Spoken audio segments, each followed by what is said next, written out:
Okay, so I will get started. Hopefully people have been able to log in.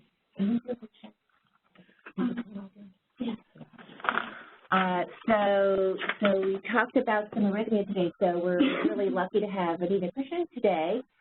She's one of our star fetal cardiology experts in her team, and she's going to be doing a presentation on the diagnosis and management of fetal and neonatal arrhythmia. So thanks so much for coming early, and I'm looking forward to this presentation. Hi, thanks for having me, and thanks for having all our fellows today, too. So I'm going to be talking about diagnosis and management of fetal, and I say neonatal because many of these transition into neonatal arrhythmias. My goals today are to talk about the diagnostic techniques to evaluate the fetal rhythm, to give an overview of fetal arrhythmias, and then to talk about treatment options and some updates in management.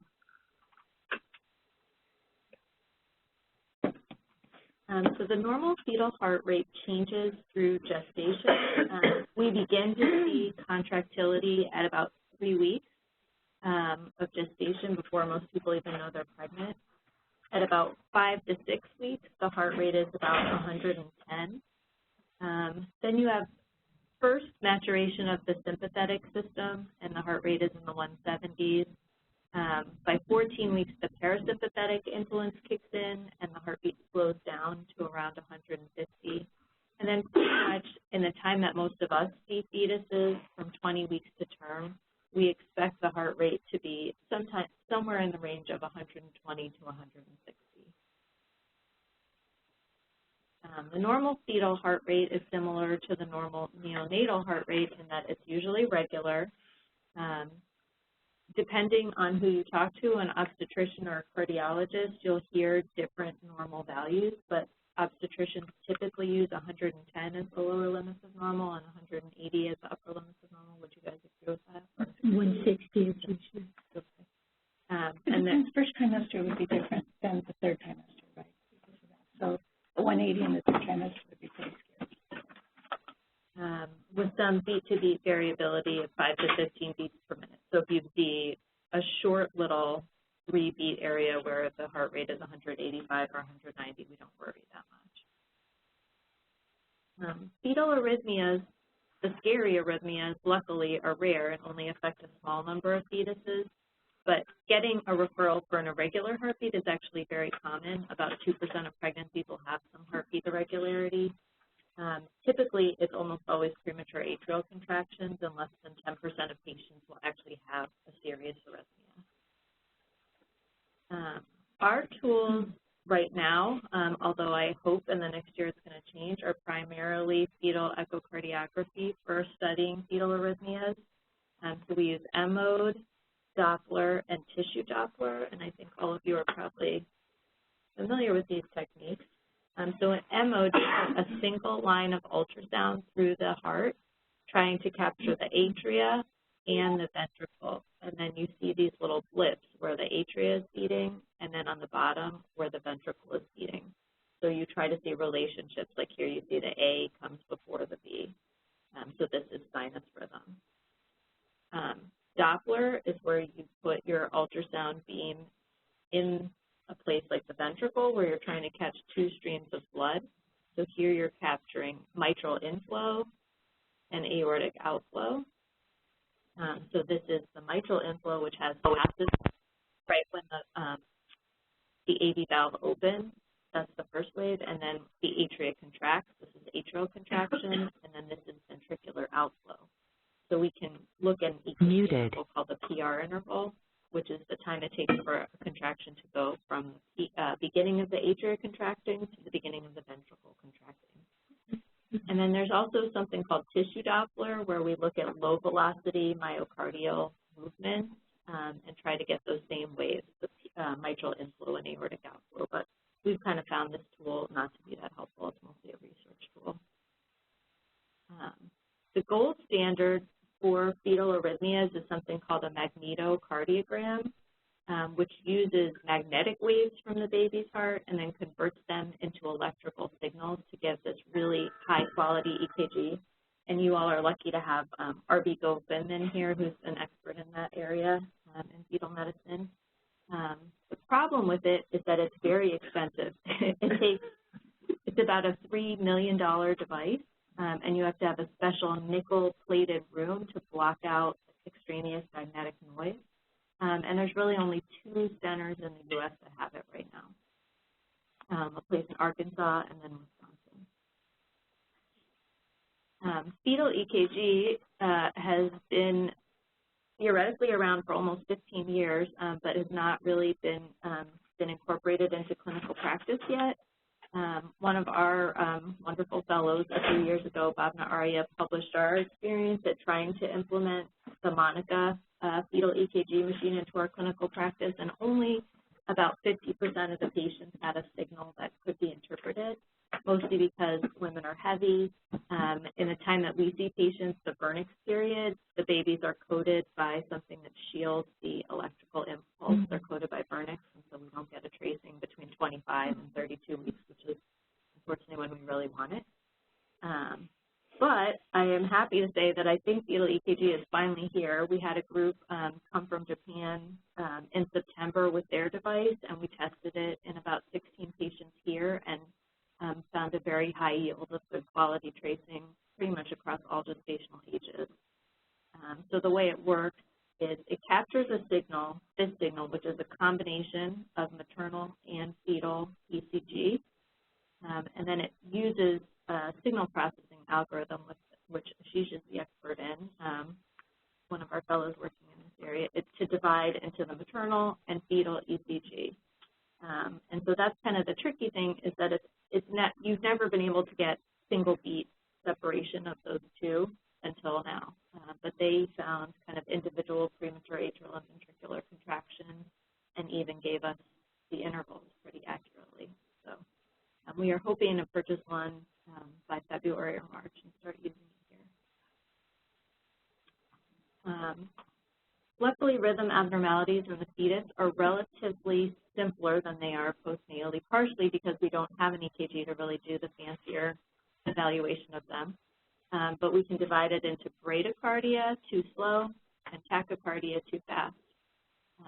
Bradycardia is usually either sinus bradycardia, which is a normal too slow heart rate, premature atrial contraction, or heart block.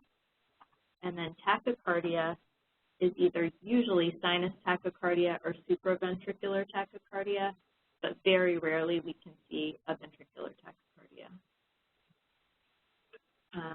The sinus bradycardia in the fetus can be from a variety of different things, oftentimes just because the baby is sick or has some other extracardiac problem. But we see it from damage to the SA node from maternal SSA antibodies or from fetal infections, myocardial infections, from ion channelopathies. We actually often see it in heterotaxy syndrome, so you can have a baby that doesn't have a structural heart defect, just has something like an interrupted IVC or a malrotation, but they have sinus node dysfunction. That was that most recent baby who passed away. And then it's often a sign, and the only sign you may see, of long QT syndrome. So pay attention to even just a mildly slow heart rate in a fetus. And we have a set of sisters who both have long QT, both of whom have babies that have long QT that were picked up with just fetal bradycardia in the last year or so. And in one, it was really interesting because she was pregnant with twins. One twin had a heart rate of 120, and the other twin was normal. And the slow twin had long QT. 120 was considered the slow? Yep, and I'll show you I wouldn't pick that up. Where that comes from. And then also vagal stimulation, fetal distress or hypoxia, acidosis, and brain anomalies can do it. And then tumors in the atrium can occasionally cause bradycardia. There's a big question of how slow is too slow. What do you call bradycardia? And the obstetric definition has usually been 110. But there was a paper published in Ultrasound Obstetrics and Gynecology in 2009 that looked at over 4,000 fetuses and their heart rate across gestation and created these percentile charts. And so you can see this is the first percentile line here at the bottom, and you see that there is a huge gap between that and 110. So really, what you want to start thinking about as abnormal is either the 3rd or the 5th percentile. So I do start to worry, especially if there's a good family history, about a heart rate that's always in the 120 to 130 range. Especially in that second trimester, right? At 120. That's right. Premature atrial contractions, I think we all see every day. They usually occur in the 3rd trimester. We think that they can be triggered by maternal caffeine intake, chocolate, cocoa butter. Transdermal cocoa butter? It's always reported. I think you'd have to be using a lot of Some moms do. Yeah, they do. 1 to 3%. The only reason we care is that about 1 to 3% of babies that have PACs will have SVT. If there's atrial bigeminy, where the PAC is every other beat, then the risk is higher. It's about 10%. So those babies we actually do follow prenatally every couple weeks looking for SVT. If you see any signs of cardiac dysfunction, atrial bigeminy, like we said, or if the baby has structural heart disease, then we are more concerned because the risk of SVT is higher. It's about 10% if you have structural heart disease and 10% if you have atrial bigeminy. So this is a case Dr. Green, I think I presented this at one hospital center too. I love this case. It's a 27-year-old woman who came to labor and delivery for an asthma exacerbation because of a fetal heart rate of 70. Mother at the time was receiving continuous albuterol, and the heart rate was very scary looking in the baby. And so you see the heart rate is about 70. If you put an M-mode through it, which actually M-mode is pretty tricky to do and get really good images on, and even our sonographers who've been doing it a long time have trouble with it sometimes. But you see the ventricular beats at the top, which are slow, and the atrial beats at the bottom, which are about twice as fast, but also irregular. So you see like a little cluster of 2 and then another little cluster of 2. So these are non-conducted PACs. The beat comes slowly from the atria, but the ventricle is not ready to hear it, and so it doesn't beat. And so you get an effective slow heart rate of 70, which, believe it or not, babies tolerate really well and usually don't develop high drops or problems from it. So with withdrawal of the albuterol, a week later, this went away. The baby's heart rate was normal again. The one thing to remember is that this, if you're taking this pediatric cardiology board, they'll show you this picture, and it looks almost exactly like heart block. So you have to know what the rate is. They have to give you the time between these beats to calculate if the atrial rate is fast or normal. If the atrial rate is fast, this could be atrial flutter. If the atrial rate is normal, this could be complete heart block. And then if the atrial rate is irregular, then it's PAC. So premature ventricular contractions are really unusual. I've only seen it once in 10 years. You want to rule out tumors or cardiomyopathy, and we do recommend in utero follow-up and evaluation after birth for them. We can go with long QT or repolarization abnormalities. Long QT, for those of you who are familiar with the EKG intervals, so the T wave on an EKG is atrial contraction. The QRS is ventricular depolarization, basically telling the ventricle to squeeze. And then this, the T wave, is telling the ventricle to relax. So the QT interval basically encompasses the ventricle squeezing and relaxing. Long QT is an abnormal time interval here, a hereditary genetic disorder that can cause arrhythmias and sudden death, both in the mom and in the fetus. And pregnancy is a really high-risk time for arrhythmias. And oftentimes what happens is we may see a fetus for bradycardia or arrhythmias and then make a new diagnosis in a mom who didn't know prior to pregnancy that she had it. And so it's important to counsel her, make sure that she sees an anesthesiologist before delivery to make sure medications are avoided and things. Complete heart block is basically where the AV node does not work, and so the atria and the ventricle don't talk to each other. So the atria is squeezing normally, but the ventricle is not hearing it. It has basically 100% mortality if it occurs with structural heart defects, and about half occurs with structural heart defects. And we just lost a baby at Washington Hospital Center last week with heterotaxy and heart block.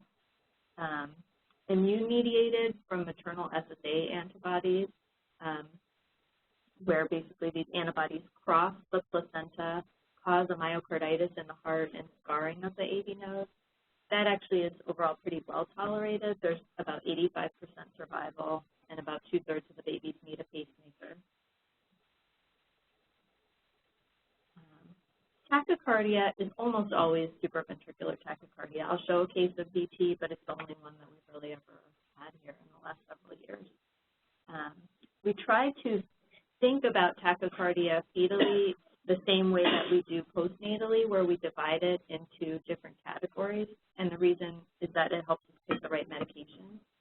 So you can have re-entry tachycardia, things like atrial flutter, where you just get a little irritated area in the atrium that goes continuously. You can have short VA tachycardias and long VA tachycardias, and I'll show you what that means. Just basically the time it takes for the interval for the signal to go from ventricle to atria. The way you pick out SVT is that you would see a heart rate that was sustained at greater than 180 beats per minute without any variability, and the atrial rate would be either the same or faster than the ventricular rate.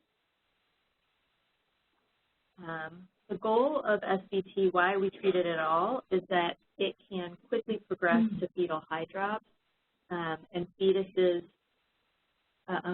we try to target the fetuses that are the highest risk for heart failure, so those that are in SVT all the time, those fetuses that are very young, like less than 32 weeks, or fetuses that have structural heart disease. And our goal a few years ago was really just try to get the baby to 35 weeks and then deliver by C-section, but there's been a movement to try to completely control it, get them to term, and try to have a vaginal delivery if possible. So we try now for complete control of the arrhythmia. But because therapeutic ranges of medication are a little bit harder to control later in those weeks, and I think that's the challenge. That's the tricky part. So high drops is when basically pressure crosses backwards from the atria into the ductus venosus and the umbilical vein. So oxygenated blood cannot get into the baby's heart, cannot get to the baby's brain, and you get fetal hypoxia. The fluid pressure eventually backs up and leaks around the baby, so into their skin, their lungs, around their heart, and about 50% of these babies don't survive. And it progresses quickly, so you may see a baby in SVT on Monday. If it's not treated well, by Thursday they could be in high drops, or they could be hydropic. The reason for this is that oxygenated maternal blood is getting in pretty passively. So when the heart relaxes, it creates kind of a vacuum that sucks the blood in, but it's a pretty passive process. And so you can have pressure in the atria back up into the ductus venosus and the umbilical vein and cause fluid to leak out. There are limited medications that are safe to treat arrhythmias with in utero. We primarily use digoxin, flecainide, and sotalol.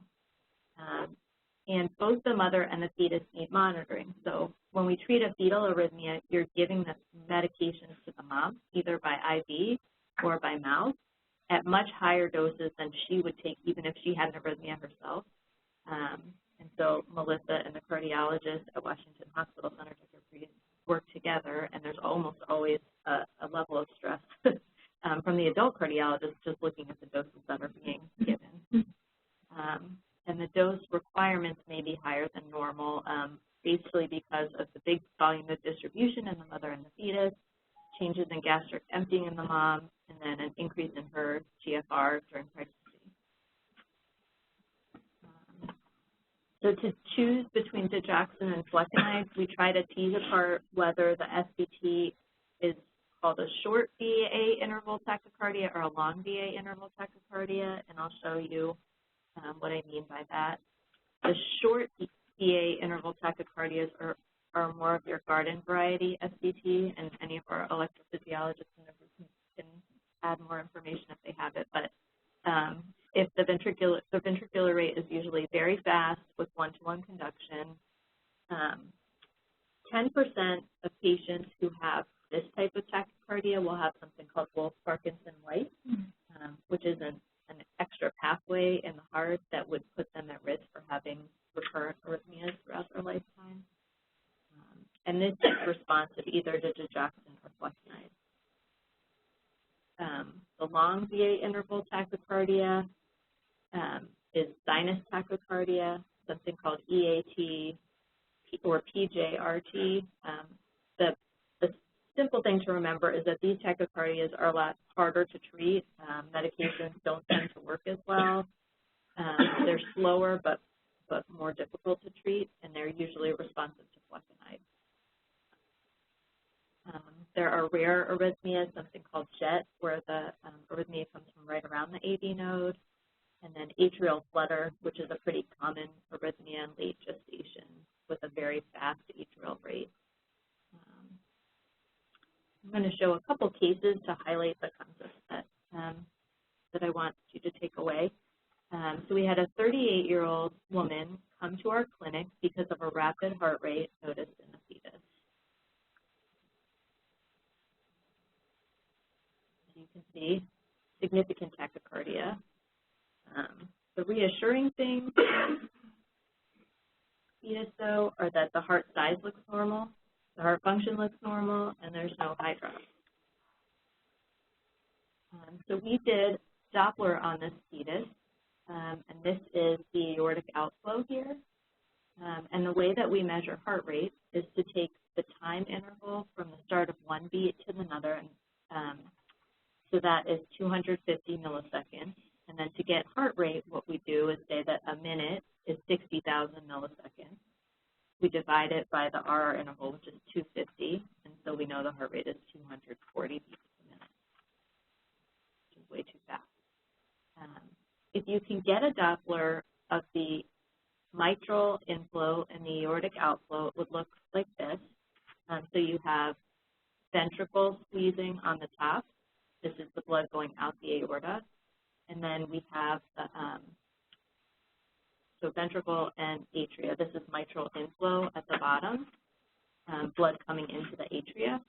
And the time that it takes for a beat to go from B to A is shorter than from A to B. It should be about equal. So we call this a short VA tachycardia, and we would say this is responsive to either digoxin or flecainide. How we manage these patients is we pretty much always do admit to Washington Hospital Center, and we've tried admitting out to community hospitals, and it is possible, but you do have to have availability pretty much 24/7 of an MFM and a fetal cardiologist, and it's hard to get people at both places 24/7 for that amount of time. So we obtain an adult cardiology consult. We give the mother usually an IV dig load, check digoxin prior to the third dose. For this fetus, they cardio very quickly, but that's not always the case. Transition to oral digoxin and did a consult after birth. So not every baby with SVT needs to come to Children's after birth if they're well controlled. We had another patient, a 41-year-old woman who came to us late in pregnancy at 31 weeks, picked up just by an incidental finding of a fast heartbeat when they checked with the Doppler. She was initially admitted to labor and delivery for monitoring, and then we were consulted the next day. What we found was this. So this is an M mode with the ventricle on top and atria on the bottom, and this translates to an atrial rate of about 500 and a ventricular rate of 250. So what's the diagnosis? Yep, flutter. Flutter, and with not all the beats are conducted, so 2-to-1 conduction. So this responds really nicely to sotalol, and so we made a decision to start sotalol. Sotalol does have a risk of sudden death in the fetus, and so you do need to be pretty careful and follow the baby frequently. We have had one loss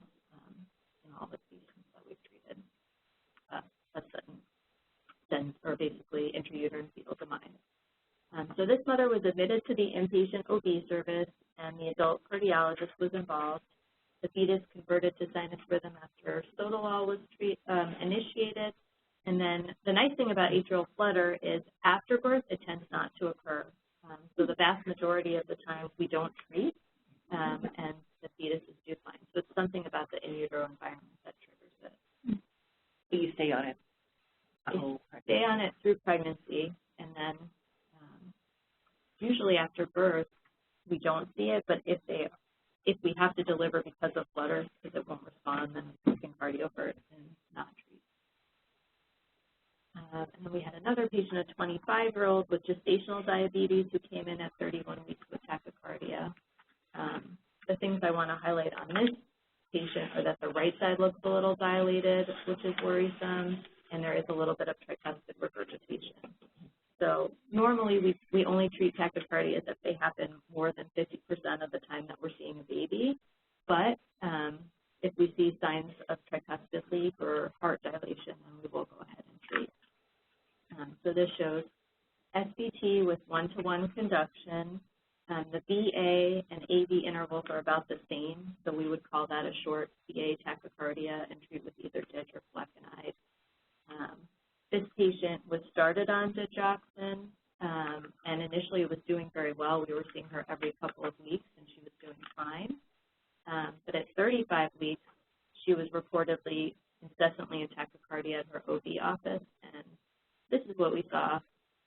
So any of our fellows, do you see anything concerning?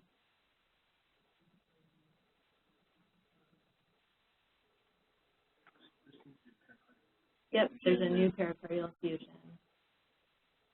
And there was also a pleural effusion. And then it's hard to tell because the heart rate's so fast, but there's some ventricular dysfunction too. So we delivered this baby by emergency C-section, brought them to the CICU, and the baby was initially given a dose of adenosine to try to stop the tachycardia, but was very refractory, so spent almost a week requiring different antiarrhythmic infusions and needed treatment up till about 2 years of age. Ventricular tachycardia is rare. I like to show a case just because it's so rare to see it, but can be caused by tumors or cardiomyopathy, and we treat it with beta blockers, lidocaine, or amiodarone. So a 31-year-old woman came to our clinic because her fetus was reported to have an irregular heart rate and looked like they were just having premature atrial contractions, but they were very frequent. And what was confusing is that one or two of the beats looked like heart block. So does anyone know how to distinguish second-degree heart block from premature atrial contractions in a fetus or a baby after birth?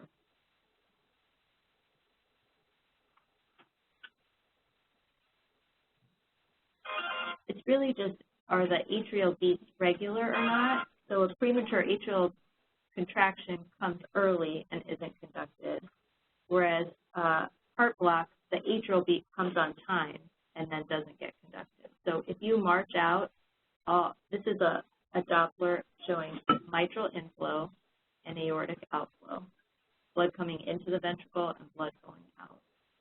So if the atria beats on time and you can step them all out and they're normal, that suggests that it's heart block. So here, these are all equal, and then you have a missed beat. If this came early and then you had a missed beat, we would call it a PAC. So it can be kind of subtle to tell the two apart. We sent maternal lupus antibodies, which are the most common cause of heart block, and they were negative. And then we did an EKG on the mom and dad, which showed that they had slow heart rates, but their QT intervals were normal, because the other thing we were thinking about was non-QT syndrome. So we didn't know what to do. Dr. Doppler, this patient, saw them every 2 weeks, wasn't sure what exactly to do with them until, although I think the worry level was very high that there could be an underlying repolarization abnormality. And And so then she presented at close to term with this. So we see significant cardiomegaly, we see ventricular dysfunction, and we see an irregular heart rate. And you also see a tiny pericardial effusion. This is an M mode, so atria on the top and ventricle on the bottom. And you see the ventricle beats are much faster than the atrial beats, and there's no pattern, no connection between the two. So this is a faster ventricular rate than atrial rate, and VA dissociation, where they're not talking to each other at all. So this is what ventricular tachycardia looks like in a fetus.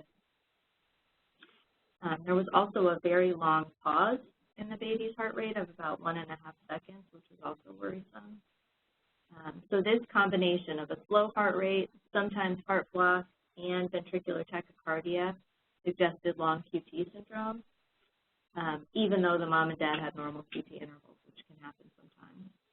They made a decision to do an urgent C-section, avoided QT prolonging meds for the mom, and the baby was in a very serious arrhythmia called torsades at birth. So the baby was intubated and given lidocaine. The electrophysiology team came with us, who were the heart rhythm specialists.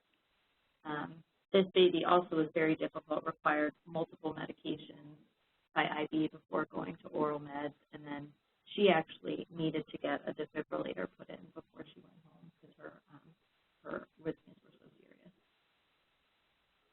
serious. It's, I think, very difficult to remember all of the different indications for the different arrhythmias, partially because we only see them a handful of times a year when we only see 5 or 10 cases a year.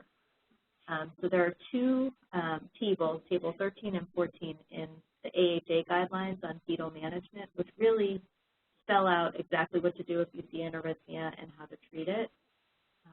And I would refer to those. And it also goes through the medications, how to give them. I think the important thing to know is that there's a very fine line between therapeutic and toxic in the fetus. And so many times moms will have some symptoms that we tolerate because we need to give the baby the drug, but we just have to watch them very closely. Flecainide has a lot of neurologic symptoms. You'll often see rash or headache in the mom, but if they're having major visual problems or EKG changes, then we have to switch to a different drug. We have several arrhythmia studies going on at children, so if you know anyone that's interested, we're enrolling women who have SSA antibodies to have a Doppler at home where they check the baby's heart rate twice a day and call us if it's irregular. So we're basically trying to get the baby as soon as they develop heart block from their antibodies and start them on treatment. So this study's enrolled about 125 babies and detected abnormalities in about 8%. And so we've seen that it is possible for women to check their own fetus's heart rhythm at home. And then we have several active fetal EKG protocols here, testing 3 different EKG devices. There's a resident, Beth and Lemley, who's looking at heart rate variability in diabetic women, and then Dr. Doshi, who's one of our fellows, is looking at different ways of dividing the maternal and fetal EKG signals to improve our reliability of the measurements. So there's a huge team working in both the clinical research areas, and it really does take a team to manage these babies and moms together. Great. Thank you all for coming. Thank you. I don't know if anyone out listening on the web has a question. If not, are there any questions from our audience here? So how are some of these, are these picked up on your routine 20? It's almost always that they just went in to have a routine OB visit and someone heard a fast heartbeat. If there's a history of long QT, then we may see the baby and then notice the heartbeat is slow, but that's kind of the rarest. It's most often I was just going in for a checkup and the heartbeat was too fast. And so, and it's, the genetics is the other ones? Mom QT is the only one. I mean, I get a lot of referrals because mom has SVT, but it's really rare to be passed on to the baby. So for them, we usually just say if the baby ever gets symptoms, come back as an older kid. Okay. Any other complications? It's pretty often that they have some kind of side effects. What we are using the most often is flecainide at a pretty high dose. So we have a lot of women who either complain of rash or they may have headache or even sometimes some visual symptoms. But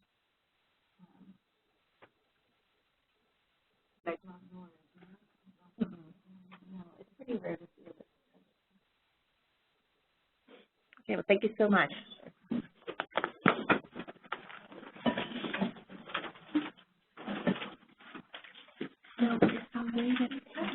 So we see like 2 or 3 of them on the list for next week, or have been generated? Oh, sure. Or we just have